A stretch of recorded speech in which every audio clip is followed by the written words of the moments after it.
Shalom. Ya, Kafe tadi sampai kaget-kaget ya. Kodan juga sempat agak ngantuk karena kemarin itu pulang malam dari pelayanan. Terus di Tretes itu ibadahnya juga pagi. Jadi Kafe subuh udah berangkat. Kafe kira bisa nggak ya nutut enggak. Gak taunya masuk parkiran. Hayo siapa tadi yang parkir motor itu enak banget di tengah jalan. Sampai Kodan, waduh. Jadi harus lu gak ada satpam lagi. Ya sudahlah, puji Tuhan. Ya Kafe senang bisa kumpul sama-sama dengan semua yang ada di sini. Siapa yang mau ditolong Tuhan? Lihat dulu kanan kiri, dilihat wajahnya. Pengen ditolong Tuhan tak? Ya, tenangkan hati. Kafe percaya Roh Kudus ada di tempat ini. Amin. Banyak masalah, banyak perkara. Tapi ingat, ada Tuhan. Ada Tuhan. Nah, hari ini itu temanya bagus. Sangat bagus. Ucapan syukur sebagai senjata rohani. Tapi mau coba kita dulu merenung ya. Ucapan syukur itu ternyata sesuatu yang paling menentukan keselamatan kita. Loh, kok bisa Kafe? Bukannya keselamatan itu cukup percaya. Tapi ternyata kalau kita merenungkan apa yang dialami oleh bangsa Israel. Perhatikan ya, bangsa Israel itu ditolong Tuhan. Dikeluarkan dari tanah penjajahan. Terus disiapkan sebuah tanah yang lebih baik. Tanah perjanjian. Moro-moro di tengah jalan. Sama Tuhan, tanah dibelah, masuk itu sebagian bangsa Israel dan mati dikubur hidup-hidup. Kalau enggak percaya, kita lagi gosip ya, gosipin bangsa Israel lagi loh. Jadi kalau enggak percaya baca Alkitab, itu betul, itu masuk ke tanah dikubur hidup-hidup sama Tuhan. Coba alasannya karena apa? Apa? Kelihatan enggak pernah baca Alkitab ya. Dibaca Alkitabnya. Karena suka bersungut-sungut. Enggak tahu mengucap syukur. Dengar baik-baik. Rancangan Tuhan itu yang terbaik buat kita. Ingat, ini satu kalimat. Tuhan enggak mau lihat kalian susah. Dengar. Tuhan enggak mau lihat kita susah. Makanya dia mati di kayu salib, dia korban segalanya supaya masa depan kita itu baik. Amin. Jadi jangan berpikir bahwa semua kejadian hal-hal yang menyakitkan kita itu, aduh Tuhan, aku nih dibenci oleh banyak orang. Nah ada soalnya kesaksian, dia bilang, Vera, saya dibenci sama lingkungan. Tapi memang ini alkitabiah. Dunia itu membenci kita. Tar dulu. Dibenci karena apa? Lah kalau dibenci karena memang kita punya perilaku yang jelek. Jangan pakai alkitabiah. Makanya kita harus belajar dengan baik. Ingat. Siapa di sini yang mau hidupnya tenang? Kamu mau dengar? Siapa yang mau hidupnya tenang? Siapa yang kepengen menikmati hidup penuh ucapan syukur sampai masa tua? Siapa yang kepengen langgeng sama suami sama istrinya sampai masa tua? Harus belajar mengucap syukur. Masalahnya sekarang, apa maksud mengucap syukur? Mengucap syukur itu bukan asbun. Bilang kanan kiri, bukan asbun. Ya, ada satu ibu. Ya, karena suami jahat. Lalu ibu ini sama pendeta dibilangin, Bu, mengucap syukur. Tahu nggak ibu? Ya wis Pak Pendeta, syukur. Itu bukan mengucap syukur tuh. Ngomong sambil ngamuk dia. Bukan seperti itu. Kadang-kadang kita, Tuhan, ya bersyukur. Tapi enggak tulus. Ya Tuhan saya bersyukur. Bukan ngomong bersyukur itu. Mari kita simak baik-baik ya. Firman-Nya. Kita lihat di dalam 1 Korintus 15. Nah ini firman Tuhan akan mengajar kepada kita. Apa yang dimaksud dengan mengucap syukur? 1 Korintus 15 ayat 57 sampai 58. Lihat baik-baik. 1 Korintus 15 ayat 57 sampai 58. Ini bicara satu perikop ini. Rasul itu sedang mengajar tentang bagaimana tubuh roh kita ini yang diberikan kemenangan, dibangkitkan. Perhatikan baik-baik. 1 Korintus 15 ayat 57 sampai 58 yang siap diberkati katakan amin. Lihat ya, KP baca. Tetapi syukur kepada Allah yang telah memberikan kepada kita apa? Kemenangan. Kemenangannya oleh siapa?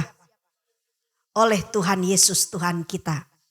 Karena itu, perhatikan mulai dari ayat 57 ke 58. Itu kalau dalam bahasa asli itu ada kaitannya erat. Karena itu. Jadi 57 ini adalah perintah. Kita harus mengucap syukur. Karena Tuhan sudah beri kita kemenangan. Terus maksudnya gimana? Waktu Alkitab bilang mengucap syukurlah. Nah, terus maksudnya gimana mengucap syukur? 58. Lihat. Karena itu. Saudara-saudaraku yang kekasih, bilang sama-sama apa? Berdirilah teguh, jangan goyah. Sama-sama dengan KP bilang gini, berdiri teguh, jangan goyah. 2, 3. Berdiri teguh, jangan goyah. Nanti kita lihat ya dalam bahasa asli. Ini sebuah pengajaran yang sangat penting. Lalu dibilang gini, dan giatlah selalu dalam siapa? Pekerjaan Tuhan. Apa sih maksudnya? Pekerjaan Tuhan itu artinya apa yang Tuhan percayakan, bukan apa yang kamu cari.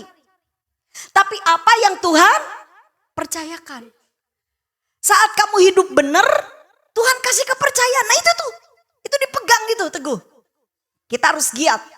Lalu lihat, sebab kamu tahu, sama-sama baca 2, 3. Bahwa dalam persekutuan dengan Tuhan, jerih payahmu tidak sia-sia. Siapa yang mau hidupnya beruntung? Katakan amin. Dengar, ini pengajaran yang sangat penting. Jadi, kalau kita kepengen melakukan apa yang Tuhan mau, Tuhan bilang gini, mengucap syukur. Coba kita renungkan ya. Kata mengucap syukur itu memang dalam bahasa Alkitab kita cukup luas, cukup dalam pengertiannya. Tapi tentunya kita harus punya pemahaman mengucap syukur itu adalah perintah Tuhan. Kenapa Tuhan suruh kita mengucap syukur? Karena Tuhan sudah memberi kemenangan. Itu udah patokannya di situ. Jadi jangan gini, oh saya mengucap syukur karena hari ini ternyata gaji saya 2 kali lipat. Enggak, Tuhan enggak suruh begitu. Oh saya mengucap syukur soalnya saya dari sakit jadi disembuhkan. Enggak juga. Bukan itu yang maksud Tuhan, itu dasar mengucap syukur kamu bukan karena itu. Bukan karena dagingmu enak. Bukan. Tapi kita harus mengucap syukur karena Tuhan. Lihat. Karena Tuhan udah ngapain? Apa yang kita syukuri dari Tuhan? Karena Tuhan sudah menang. Dengerin. Tuhan kita sudah menang. Tahu nggak arti dari kemenangan yang Tuhan raih? Kalau Tuhan sudah menang, maka kita nggak perlu capek-capek. Udah tinggal ngikutin aja. Yang paham katakan amin. Kenapa hidup orang Kristen tidak berkemenangan? Kenapa hidup orang Kristen ngutak kayak di situ? Kenapa kita nggak bisa bertumbuh? Kenapa kita seringkali berkata, duh Tuhan kok capek ya jalani hidup. Kenapa? Karena kemungkinan besar kamu nggak ada di tracknya Tuhan. Kita nggak ada di tracknya Tuhan. Salah satu jemaat datang sama Kak V bilang gini, Bu Vera, saya itu kepengen hidup saya itu jangan terlalu sulit. Saya pengen tenang jalani hidup. Bisa nggak Bu Vera? Yuk bisa. Kami bilang bisa. Ya apa caranya Bu Vera? Bisa. Ibu mau tenang? Mau Bu. Coba Ibu sekarang berdoa sungguh-sungguh, dengarkan apa yang Tuhan mau ibu lakukan. Terus ibu, waduh Bu Vera aja yang berdoa. Lah ini kesalahan nih. Jarene pengen tenang. Tahu enggak? Antara kita dengan Tuhan itu spesial. Setuju, katakan amin. Tuhan enggak perlu orang ketiga untuk ngomong sama kita. Sorry ya, pada manusia itu hatinya jahat. Ingat, masuk pendeta jahat Kak V. Bilang kanan kiri, waspada, bilang gitu. Jangankan pendeta, nabi aja palsu kok. Jadi kalau kamu pakai orang ketiga untuk mendengar suara Tuhan. Iya, kalau pendetanya gak mata duitan. Kalau pendetanya mata duitan, kamu kasih dulu, baru aku kasih tahu apa yang Tuhan ngomong sama kamu. Coba lihat di Alkitab, banyak gak pelayan-pelayan yang rodo kesroh gitu kan? Banyak kan? Mengerikan. Nah makanya Tuhan itu mati di kayu salib supaya kita bisa dengar langsung. Setuju, katakan amin. Elohim harus dengar suara Tuhan. Amin. Jangan apa kata orang. Jangan suruh nabi datang. Dengar dong. Jujur ya, KP bilang begini, KP pengen kita bertumbuh gitu loh. Piro tahun kita ngikut Tuhan Yesus, berapa lama kita jadi orang Kristen, masa gak dengar suara Tuhan? Masa harus selalu pendeta yang ngomong sama kita, pendeta-pendeta yang punya karunia, masa seperti itu? Percaya gak Tuhan bisa bicara? Yang percaya katakan amin. Sambil ditatap aja wajahnya, percaya tak? Kalau percaya udah dengar tak suara Tuhan? Nah sekarang KP mau ajarin sama kalian. Ya, KP mau semua kita di tempat ini, ayo bertumbuh. Ini dunia lagi digoncang. Ini kita lagi memasuki masa semakin bertambahnya tahun, bukan masa yang semakin mudah. Alkitab yang udah bilang kita akan masuk masa yang sukar. Kalau kita nggak menang, kalau kita nggak di tracknya Tuhan, capek kalian. Makanya ada orang bilang gini, Kak Vera, ada yang ngomong ke saya, lucu banget ini omongannya. Kak Vera, tak lihat Kak Vera itu gak ada punya masalah. Bagus sekali. Emangnya aku ini robot? Ya punyalah masalah. Cuman kan Kak V ini belajar firman. Masalah dikit gak mungkin Kak V beberkan di media sosial. Aku sedih. Ngapain? Kak V, kalau aku lihat Kak V tuh kok rasanya seneng terus. Opo, senengnya opo? Iyo Kak V kok tambah gendut. Kok Kak V bahagia? Bahagia. Kenapa? Karena Kak V melakukan apa yang Tuhan minta. Dengerin. Bukan apa yang manusia minta, tapi apa yang Tuhan minta. Jujur ada yang ngomong gini, Kak, di Elohim dari tahun berapa? Tahun 99. Hitung sendiri. Sampai sekarang udah berapa puluh tahun. Terus ada yang tanya gini, KP cek setia ya di Elohim. KP sayang sama Om Frank Tena ya? Iya pasti sayang lah. KP bukan orang jahat, sayang lah sama Teda. Semua KP sayang. Kalian juga KP sayangi. Kalau KP gak sayang gak mungkin KP kesini. Kalau bisa ditolak aja, capek. Iya gak? Kalau secara daging. Tapi KP mau bilang, sayang KP. Cuman jujur, apa yang membuat KP ini ada tinggal di Elohim? Karena dari awal KP sudah melihat dan mendengar. Kenapa KP kesini? KP kesini bukan karena Tena loh. Angkatannya KP di atas ada yang namanya Om Yatno. Kalau kalian pernah ke pelayanan ke Om Yatno. Itu Om Yatno yang memberikan rekomendasi ke Tena. Tena ada siswi menyerah namanya Vera. Itu dari Jakarta. Tena kan cari hamba Tuhan yang punya talent di dunia anak. Karena waktu itu sekolah minggu lagi membutuhkan sekali. Itu Vera itu bisa itu. Coba Tena itu tingkat 2. Dan waktu KP menyerah itu ada 3 guru sebenarnya yang akan ngambil KP. Sudah dibawa KP ke tempatnya. Sudah diperlihatkan. Tapi entah gimana KP berdoa, KP bilang begini, Tuhan kemana aku pergi Tuhan tuntun. Dan waktu KP selesai dari doa puasa Esther itu kan 3 hari 2 malam gitu ya. Nggak makan, nggak minum. Jadi benar-benar dalam keadaan letih, lesu dan berbeban berat. Kan KP lapar banget kan. Terus KP bilang, Tuhan kemana aku ini? Loh Tuhan cuma bilang, formulir pertama yang kamu lihat itu ke situ. Apa di Elohim baik-baik saja? Apa di Elohim ini gereja yang sempurna? Apa di Elohim ini semuanya serba indah? Itu KP mau jujur, enggak ada yang indah. Tapi ketika Tuhan hadir di gereja ini, itulah yang terindah. Yang setuju berikan tepuk tangan yang meriah buat Tuhan kita. Nggak ada yang sempurna. Kalau kita mau cari-cari, jangankan Elohim. Kalian keliling gereja, masuk ke gereja-gereja itu.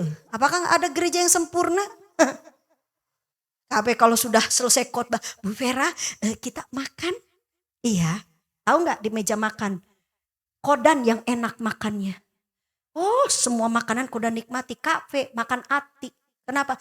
Karena gembalanya, aduh gini-gini. Ternyata setiap gereja punya masalah. Kalau kita cuma masuk di luarnya aja semua gereja, apalagi kalau pengikutnya banyak, wow keren. Apalagi kalau pendetanya terkenal, wow keren. Minta kasih tahu ya, jenenge bumi itu ndak ada gereja yang sempurna. Bilang kanan kiri didengerin. Mau pindah gereja, silakan. Pindah, enggak apa-apa. Tapi di mana kalian tidak pernah berjumpa dengan Tuhan, gak akan pernah ada pengalaman pertumbuhan rohani. Amin. Buat kafe, jadi sekarang masuk dulu tracknya Tuhan kalau kamu pengen tenang. Si jemaat ini kan tanya, gimana Bu caranya supaya saya bisa tenang? Kamu lakukan apa yang Tuhan mau. Kamu kejar hati Tuhan. Cari. Kan Tuhan bilang kalau kamu ketuk, kamu cari, kamu minta, pasti Tuhan temui. Tuhan bilang aku akan beri. Nah kalau kita cuman mintanya cuman sekedar jasmani, Tuhan minta rumah tangga saya bahagia, Tuhan minta anak lagi itu toh. Nah terus gimana ketenangan itu bukan dari jasmani, ketenangan jiwa kita itu dari hal yang rohani. Kami bisa kuat bertahan di dunia ini. Itu karena hal yang rohani yang Tuhan taruh di hati kafe. Makanya kalau gereja-gereja bilang gini, Bu Vera tinggal di mana? Sidoarjo.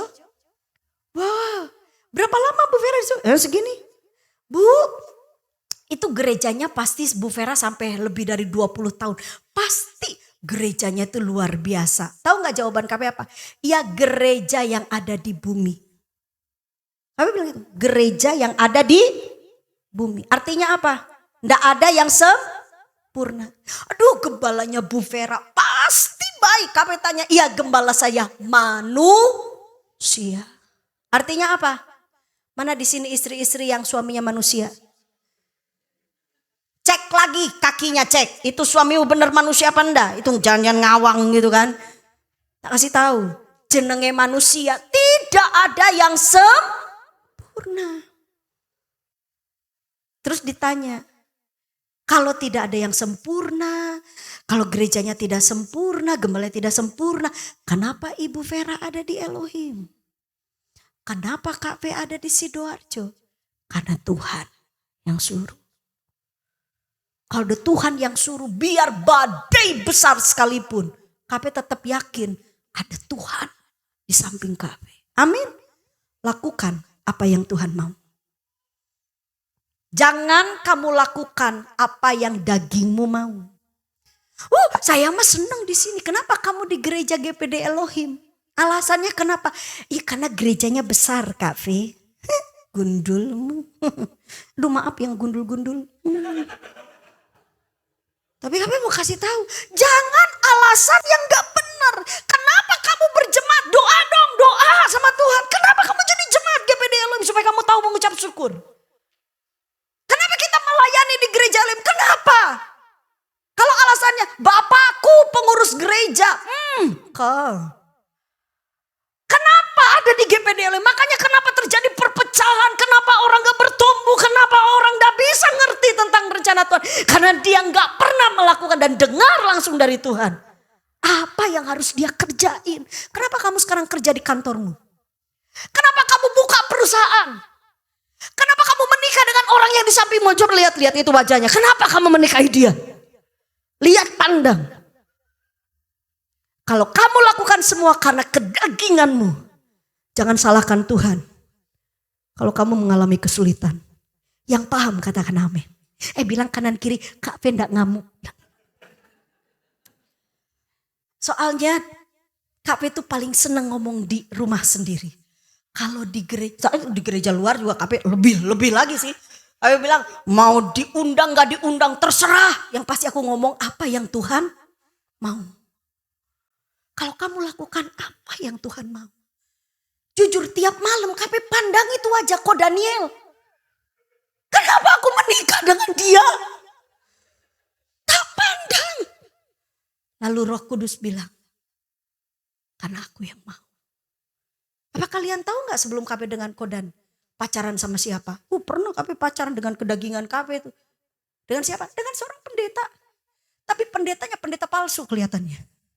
Karena dia kan pernah dengarkan kesaksiannya. Waktu cabut Taurat, Vera, Tuhan berbicara. Tuhan berbicara ajar ini. Dia bilang, nanti kamu akan lihat tanda-tandanya. Bu. Tanda pertama, memang dia liatin. Tandanya apa? Dia hadir. Kak Fe mau dari Jakarta ke Sidoarjo, dia ada di gerbang gereja Jakarta. Sampai Kak Fe bingung ketika keluar. Kak Fe ada yang mau jemput. Loh siapa? Aku enggak pernah janji. Pasti lihat enggak ngomong apa. Tanda pertama, astagfirullah. Tanda pertama jari ini. Di Sumedang Kak Fe ini mau kembali mau kan dikasih waktu. Biasanya orang-orang kalau praktek dari sekolah Alkitab itu dikasih waktu. Kamu pulang dulu ke keluarga. Karena gak boleh bolak-balik. Praktek kok bolak-balik pulang. Alasan akeh. Kalau sekarang pengerja alasan apa? Oh iya ini sakit ini. Zamannya Kak Fe gak ono. Om Silas itu lebih keras. Kamu jadi hamba Tuhan. Kecuali waktu itu Kak Fe boleh pulang. Jadi selama Kak Fe praktek itu pernah pulang. Karena mamahnya Kak Fe meninggal. Tutok. Meninggal. Jadi Kak Fe itu di Sumedang sempat ada berapa hari. Nah mau kembali. Mau ke Sidoarjo. Besoknya mau ke Sidoarjo. Ting tong. Kok ada tamu. Dibuka. Tanda kedua. Ini orang. Di mana-mana dia ada. Sempat sampai akhir tadi Kak Fe yang gak seneng. Kepincut akhirnya. Dan Kak Fe sangat yakin, dengerin, sangat yakin karena dia hamba Tuhan, dia pakai tanda-tanda. Jadi Kak Fe sangat yakin itu dari Tuhan. Makanya kita ini tidak boleh memastikan sesuatu ini dari Tuhan. Tunggu waktunya. Amin. Tunggu. Kak Fe 4 bulan jadi pengerja di Sidoarjo. Moro-moro dengar dia sudah menggandeng cewek lain. Itu siapa yang ngomong? Tena, karena mungkin Tena pembohong. Itu Tena pembohong kita rame-rame boikot. Tena waktu itu bohong. Enggak. Dan saksinya apa? Teman-teman Kak Fe. Dia bilang, Fe kamu masih sama dia? Kenapa? Dia udah mau menikah loh.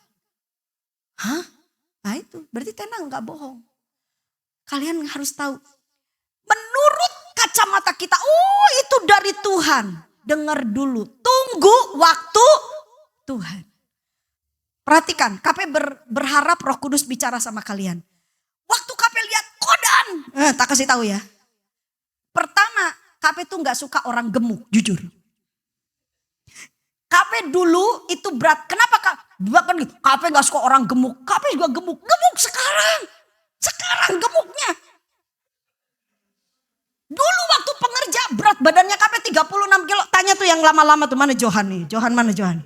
Linda mana Linda? Kurus. Kurus. Dipompa sama Kodan. Gini. Tak dengerin dulu. Denger. Semuanya dengerin. Kak Fe lihat Kodan. Gak terlalu suka. Terus jujur. Pertama kali Kak Fe ke Sidoarjo. Salah satu orang yang Kak Fe gak suka itu siapa? Kodan. Kok iso? Bukan karena gemuknya saja. Karena Kodan itu pemain keyboard. Ya. Terus gak suka senyum. Gitu kan. Senyum. Nah itu. Dengerin. Aduh. Jadi di matanya Kak Fe. Pertama. Kodan udah nggak di syaratnya KP gitu. KP pengen cowok yang tinggi, yang langsing. Ada kenapa ini kok seger buger gitu kan. Tapi ingat yang dari Tuhan. Yang dari Tuhan. Itu akan membentuk kita jadi baik. Amin. Yang dari Tuhan. Jangan pulang dari ibadah ini begini. Kak V, saya menikah kayaknya gak dari Tuhan. Jangan bilang mau tuker tambah. Jejak namanya Kak V.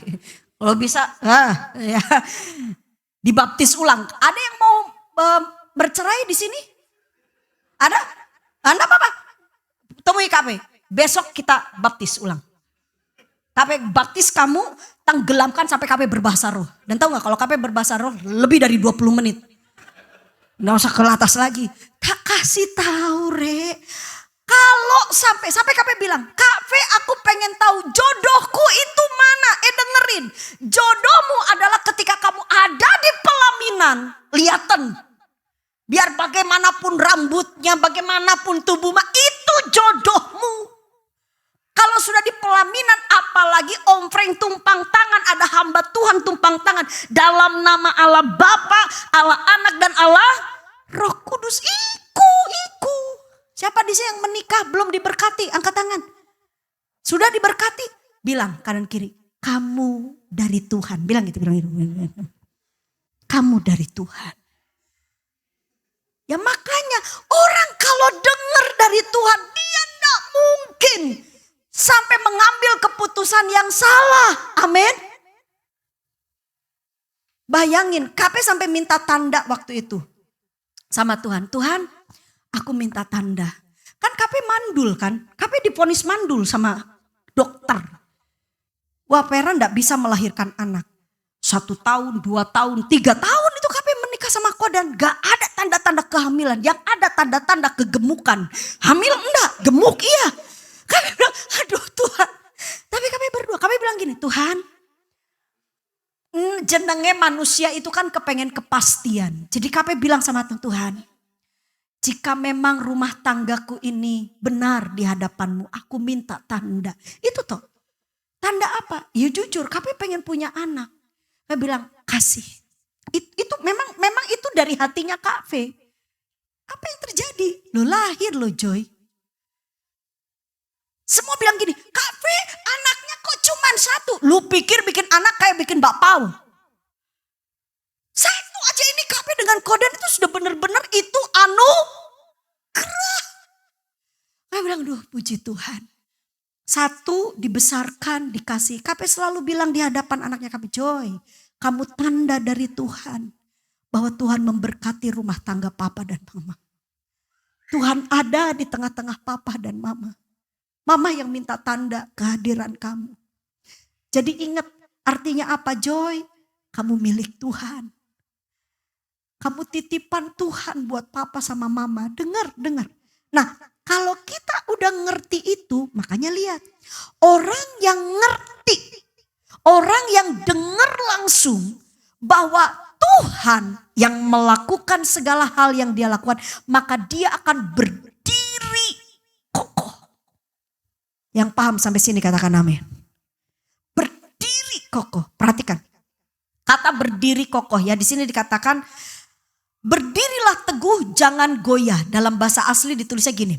Edraios ginesko an netarkietoni. Di sini enggak ada yang enggak ngerti kenapa KP ngomongnya kayak begitu. Karena kalau kalian ngerti bahasa Gerika itu penekanannya ketika bilang entar itu penekanan di situ.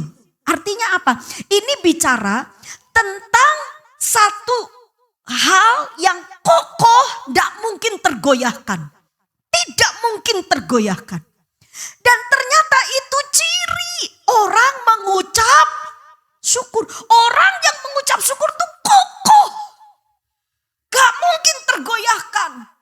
Meskipun ada cewek lebih cantik dari istrinya. Meskipun ada cewek yang wah. Istrimu itu terlalu banyak kain. Saya tidak punya kain. Meskipun dia lihat seperti tapi karena dia punya pengalaman dengan Tuhan. Dia tahu dia mendengar langsung dari Tuhan. Aku memberikannya kepadamu, maka apa yang terjadi? Dia kokoh. Jadi tahu nggak ciri orang mengucap syukur? Satu, setia. Bilang sama-sama dengan KP apa? Setia. Jadi dari kata yang disebut di sini dibilang ini, ametakineteo. Itu bicara orang yang setia, kokoh dia. Setia dia. Itu ciri orang mengucap syukur. Jadi ketika orang tidak setia itu artinya dia tidak tahu mengucap syukur. Itu. Muter-muter KB. Jelaskan. Menclok di kata setia.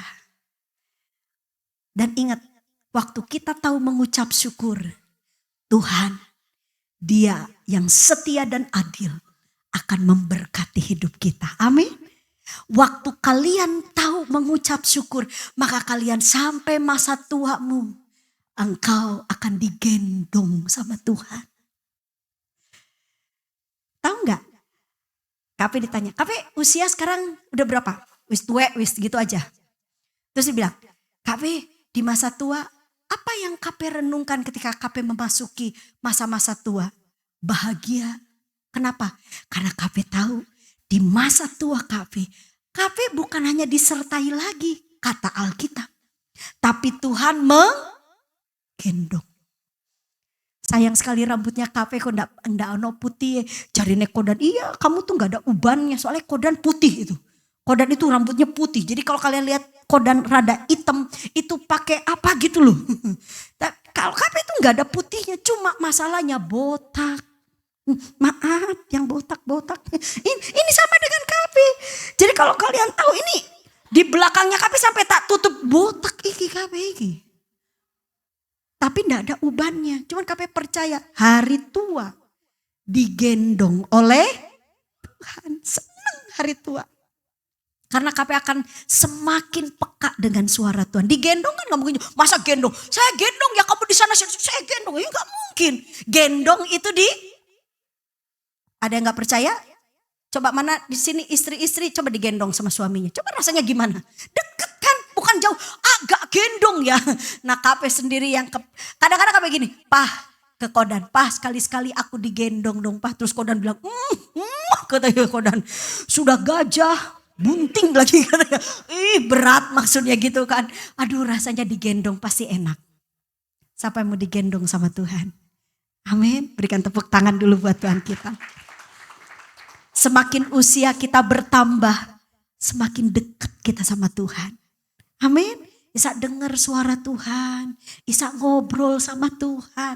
Makanya itu belajar ngucap syukur. Kalau kamu mau digendong Tuhan, belajar ngucap syukur dulu. Cirinya gimana? Setia. Jangan lari dari panggilan. Coba apa yang Tuhan percayakan kepada kalian? Sesuai dengan kebenaran. KP mau tanya, mana para suami di sini yang suami-suami katakan amin. KP mau tanya, istrimu dari mana? Dari Tuhan atau dari setan? Jawab. Dari siapa? Kalaupun kau bilang dari setan, kamu yang salah. Kenapa minta sama setan? Ya kalau istrimu dari Tuhan, kamu berdoa. Kamu minta didoakan, minta dikuduskan. Berarti itu dari Tuhan, Belajar setia. Amin. Itu yang Tuhan mau. Jadi nanti di akhir dari perjalanan kita sama Tuhan. Kan Tuhan bilang gini, sabaslah. Hai kamu hamba yang baik. Hamba yang baik. Bilang kanan kiri ojo jahat. Jangan jahat. Hamba yang baik dan setia. Nah itulah setia. Ternyata ini kaitannya dengan ucapan syukur. Orang yang mengucap syukur cirinya setia. Kokoh berdiri teguh. Hal yang terakhir, hal yang kedua. Coba lihat. Ini jam berapa? Ini sampai jam berapa KB?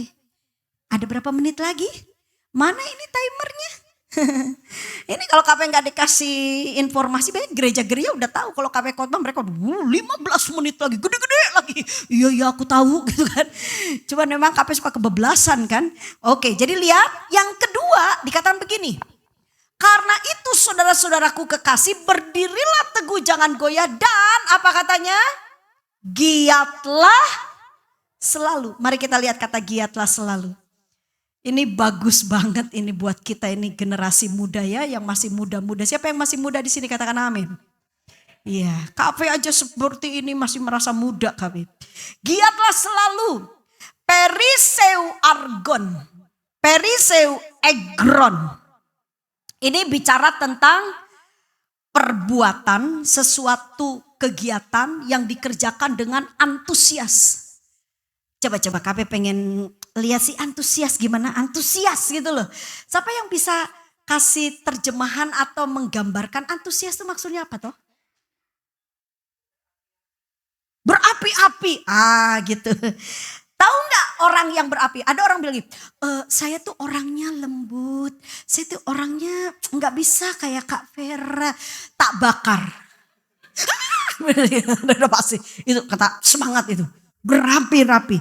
Ada action, ada yang namanya satu gairah hidup.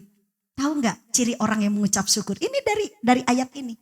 Jadi selain dia setia, dia mengerjakan perjalanan hidupnya, kesetiaannya dengan semangat. Bilang kanan kiri, semangat. Jadi kalau sepertinya kamu bilang gini, iya KP saya tak setia. Setia melayani, tapi setianya melayaninya sambil grundel.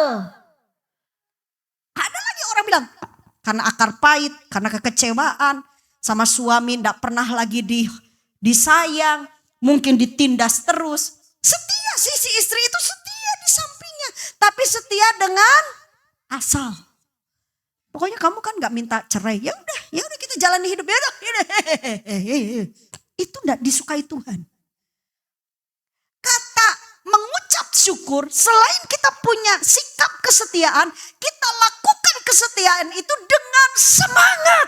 Amin. Kalau kita ibadah, jangan ibadah dengan asal. Siapa orang-orang yang beribadah dengan penuh ucapan syukur adalah mereka yang mengerjakannya dengan sukacita. Yang paham katakan amin. Yang paham beri tepuk tangan deh, biar bangun. Ya, jadi inilah kebenaran firman, inilah pengajarannya. Siapa orang yang tahu mengucap syukur? Orang yang mengucap syukur bukan orang yang sedikit-sedikit mutung. Ini sekarang ada lagunya lucu. Disakiti ku tetap, apa katanya? Baik, dihianati ku baik saja. Apa denger lagu itu? Benarkah? Yang ada disakiti pindah gereja. Itu dia. Dihianati ku cerai kamu, itu yang ada. Lagunya gak ngekep rasanya. Tapi sebenarnya lagu itu sesuai firman Tuhan. Apapun yang terjadi Tuhan minta setia. Setia. Ingat sekali lagi. Setia pada apa? Pada apa yang kamu dengar dari Tuhan. Bukan kita setia bodoh. Paham gak setia bodoh? Orang setia tapi bodoh dia. Kenapa? Karena dia tidak melakukan apa yang Tuhan mau. Dia iya, saya di sini aja Bu, saya di sini aja. Tapi bodoh dia, karena dia dengar.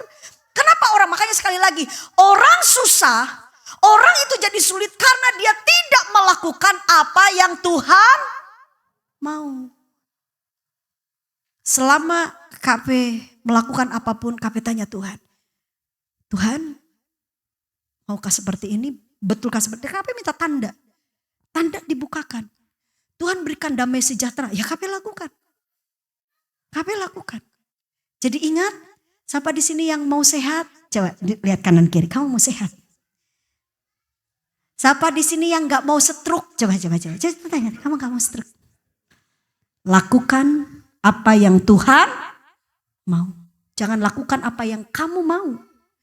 Jangan lakukan yang manusia tuntut dari kamu. No. Selama kita melakukan apa yang Tuhan mau, damai sejahtera Tuhan akan menyertai kita. Yang percaya berikan tepuk tangan yang meriah buat Tuhan kita. Tos dulu, tos kanan kiri. Pasti berhasil. Bilang gitu. Pasti berhasil. Mau rumah tangganya diberkati? Amin. Nanti malam sama istri, sama suami, kejar hati Tuhan. Apa yang Tuhan mau? Kalau kamu di hadirat Tuhan, biasanya kalau masuk hadirat Tuhan, maka Tuhan akan membongkar segala hal-hal yang buruk dalam hidup kita. Tahu nggak ketika KP, selama KP enggak dengar suara Tuhan, KP melihat kok Daniel yang salah terus. Suamiku begini, suamiku begini, suamiku begini. Ketika KP masuk hadirat Tuhan, Tuhan bilang, kamu yang salah. KP, Tuhan, bukankah saya hambamu? Dia kan enggak masuk sekolah Alkitab. Saya masuk sekolah Alkitab dong. Tuhan kenal saya dong. Tuhan, kamu yang salah. Waktu Tuhan tegur KP, akhirnya rumah tangga KP dipulihkan. Mau tahu ketika kita melakukan apa yang Tuhan mau, kita pasti bahagia. Mau bahagia? Mana di sini istri-istri, lihat wajahnya KP. Mana istri-istri lihat sini. Mau bahagia? Mau suaminya diberkati? Mau kerjaan suami diberkati? Tak lihat wajahnya dari dekat. Lihat. Mau Johan sehat? Mau Johan diberkati? Ini Linda enggak apa-apa, tak jadikan contoh supaya yang lain paham. Linda harus cocok dengan Tuhan. Tahu nggak? Saat kita cocok, kadang daging kita dikikis. Tapi kenal Linda. Tapi saat Tuhan minta Linda melakukan sesuatu, kami yakin itu adalah hal yang terbaik buat Linda. Ya. Kami percaya di sini semua, dengar, Tuhan tidak pernah punya rancangan jahat. Tuhan itu baik. Tapi kalau kalian kepengen ngerti kebaikan dan merasakan kebaikan, tolong bangun mesbah sama Tuhan. Sampai kau dengar, kau ngerti apa yang Tuhan bicara dengan kau. Amin. Jangan ngandelin Om Aldi, jangan. Ya, dengerin, semua kita, apa yang kita lakukan di dunia ini, itu akan ada akhirnya. Siapa yang percaya katakan amin. Termasuk rumah tanggamu. Ya, ini KPK ya, Roh Kudus ingetin. Dengar, para istri-istri dengar. Tidak selamanya suamimu ada di samping kamu. KP maksudnya? Satu kali kau akan bercerai dengan suamimu. Pengajaran apa ini? Baca Alkitabnya. Tidak ada yang bisa menceraikan suami dengan kecuali apa? Maut. Jadi satu kali kita akan terpisah dengan pasangan kita. Coba yang ada suaminya, coba dilihat. Mumpung masih hidup, disayang. Amin. Satu kali pasangan kita akan lepas dari kita. KP berarti suamiku yang duluan, ya enggak tahu kalau itu. Ya kalau kamu enggak sehat ya kamu duluan. Kan pasti terpisah. Percaya enggak sih? Yang percaya katakan amin. Baca Alkitab. Tidak ada yang bisa menceraikan pasangan itu selain daripada maut. Berarti maut itu bisa menceraikan. Nah kalau sudah cerai boleh kawin lagi. Awas ya, kalau di sini ada berdoa, Tuhan supaya suamiku cepat meninggal. Mati kamu, nggak boleh seperti itu, tuh jahat itu di mata Tuhan ya. Tapi percayalah, ada satu kali semuanya ada batasnya. Selama Tuhan izinkan bersama-sama. Ya tiap malam, KP kadang-kadang kalau ketika kodan mulai gini, dulu itu membuat KP enggak bisa tidur. Tapi sekarang seneng KP. Berarti dia masih bernapas. Beneran. Ya, kalau sampai suami-suami di sini moro-moro lagi di kamar enak-enak, kok mampu iki? Mapes dari mana? Dengerin, itu istrimu masih sehat. Kalau istrimu ndak bisa gitu kan? Nah, itu siap-siap kamu ditinggal sama istri. Jadi kalau kita ada di dalam jalurnya Tuhan, tracknya Tuhan, kita ngerti bahwa istri suami dari Tuhan. Kita berjemaat di GPD Elohim karena Tuhan. Amin. Cari Tuhan. Kalau sudah KP aku masih belum percaya sini, ya makanya bertobat dan cari Tuhan. Cari Tuhan dengan sungguh-sungguh supaya kamu tertanam.